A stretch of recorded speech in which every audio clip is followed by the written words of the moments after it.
It's Friday, November 2nd, 2018, and it's time for the Week 21 CFL predictions. And they're so uneventful. They're going to be so. All the playoff positioning is pretty much done except for the division winner between Calgary and Saskatchewan. And Saskatchewan's not even playing this week. So all their fates go into a game where BC has already locked in its playoff position. It's the crossover team, so they can't go anywhere else. They're stuck right where they are, facing Hamilton next week in Hamilton. So, what do? You rest your players. A lot of these teams are resting their players. So, last week was exciting. Tons of stuff happened. Everything was pretty much clinched and cinched except for the Calgary and Saskatchewan deal because Saskatchewan won and Calgary did not. Calgary did not. And I went 4-0 last week. The previous week I went 0-4. And last week I went 4-0. So I recaught up to what I was doing. And I think I'm like 36-21 or something like that. So these games are going to be so hard to predict because so many players they're not going to play, and they're being benched and being sat because they want to get them healthy. And I mean, there are so many players that they're just sitting. So let's start with tonight's game. Yeah, as you can tell, it's a yawner. Toronto, 4-13, going up against Ottawa, who's clinched their division and has nothing to play for, and are sitting all of the starters. They're sitting Powell, they're sitting Harris, they're sitting their starting wide receivers. Ottawa's got nothing to play for, yet they're still getting 4.5. Toronto still playing for some pride, getting that fifth win. So I have a feeling Toronto's probably going to win this game. It doesn't mean anything to Ottawa. It means more to Toronto. Gives them one more win. Ottawa doesn't need the win. So unless there's somebody on Ottawa that's, unless all these players, unless the backups of Ottawa are better than the starters on Toronto, that's not good for Toronto. You're going to have to totally revamp that team next year. Then you got Winnipeg at Edmonton. Once again, Nichols isn't playing. They're going to start Streveler. But Riley's starting for Edmonton. Once again, Edmonton, Winnipeg. Neither one has anything to play for, but Riley wants to play. So the best quarterback in the CFL arguably is going to be on the field. It's in Edmonton. Winnipeg can't move up or down with their positioning. Edmonton for the win. Montreal at Hamilton. They're saying Manziel will start. He's listed as the starter, but they're also saying that they might look at a couple of the other guys. I don't understand this. Let Manziel play the game. Sherman, if you don't let Manziel play the whole game and learn more about the CFL, you're a joke of a coach. I'm just going to say, you're a joke of a coach. You weren't that good in the NFL, and you're not proven to be that good in the CFL.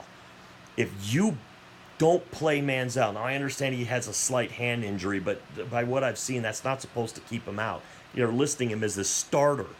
If you had a problem with his hand, you wouldn't list him as the starter. If Manziel plays the whole game, and he should, in my opinion, he should play the whole game because he needs experience. This is the guy you gave up all those first-round picks for. So don't put in Pipkin, don't put in somebody else. Leave in Manziel. Let him play. If he gets hurt, I hope he doesn't, but he has the whole offseason to get better. It's not like you're playing for playoff positioning. Go in there, keep Manziel in, win the game. Hamilton's got nothing to play for. Masoli's not going to play. He's going to dress, but he's not going to play because he's got a bum knee, according to June Jones. So, Montreal, go out and win this thing, man. Get your fifth win. Do it. Toronto will probably get their fifth win, according to me, but that's just me, and I don't know the CFL that well because it's my first year with it. But still, Manziel should play this whole game. If he doesn't play this whole game, I say fire Sherman. And I will put that in next week's show if I look in there and see that Manziel threw like maybe 6 passes and then they put in the other 2. I will sit there and I will rip into Sherman because there's no reason. I read something where somebody said, well, you might want to get a look at the other 2 pivot guys. Why? Manziel is supposed to be your guy. Why do you care? You've already seen what the other guys can do that are on the team. They didn't lead you to more victories. They didn't lead you to a ton of victories. You're still one of the worst. You're still tied for the worst team in the CFL, and Manziel is improving. So Manziel's the guy you gave up the picks for. Let Manziel finish out the string. Let him play the game.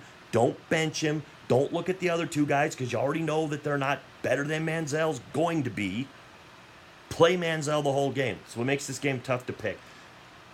If Sherman plays Manziel the whole game, and honestly, even with Pipkin in there, Pipkin played well enough in some of those games. I think that with Hamilton benching a lot of its players because they can't improve their playoff position, Hamilton's already going to play BC next week. It's already locked. It's going to happen. So Hamilton can't do anything anyway, so they're probably going to rest a lot of their players. I'm going to pick Montreal to win. Even if Pipkin plays a great deal of this game, I will still pick Montreal to win the game. Calgary at BC. BC is going to bench a lot of its players. Lay might get a few reps.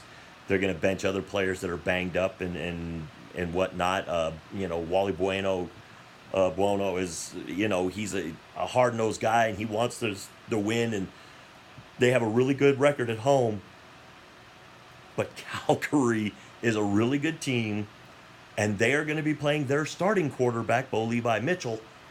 And I think that, you're going to play BC is going to play a lot of their backups. The game doesn't mean anything to BC. If BC wins this game when Calgary needs it more, look for Calgary to get eliminated in the first round because they are obviously just playing terrible football right now, and they're just kind of they've lost 3 in a row, so they're in a real bad downward spiral. They need to win this week. If they lose this week, I will guarantee their first playoff game. They will lose their first playoff game. So there you go. Those are the picks. Toronto to beat Ottawa because Ottawa doesn't need it, and they're benching a bunch of their starters. Edmonton to beat Winnipeg because Riley is going to play. Winnipeg is going to play Streveler instead of Nichols. Streveler's not bad, but Nichols is better, and Riley is way better than Streveler. Montreal at Hamilton. Even if Pipkin plays more than Manziel, and Manziel doesn't play at all, and Pipkin plays, I still think Montreal playing with either one of those guys and Hamilton benching a bunch of its starters, Montreal will win this game as well. Calgary at BC. BC not playing Lele for any significant amount of time by what I'm reading.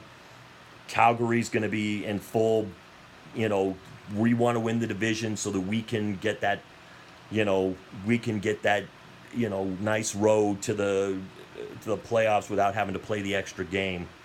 So Toronto, Edmonton, Montreal, Calgary, 3 road teams. Last time I picked all these road teams, I did like 1-3. So I hope that's not the case. I'm hoping to go 4-0 again and finish out the season strong. Because I was 4-0 last week. I'd love to finish it on an 8-game winning streak to just finish off the season and then go right into the playoffs and predict BC versus Hamilton. So, with all that being said, to the troops, past, present, and future, thanks for the freedom.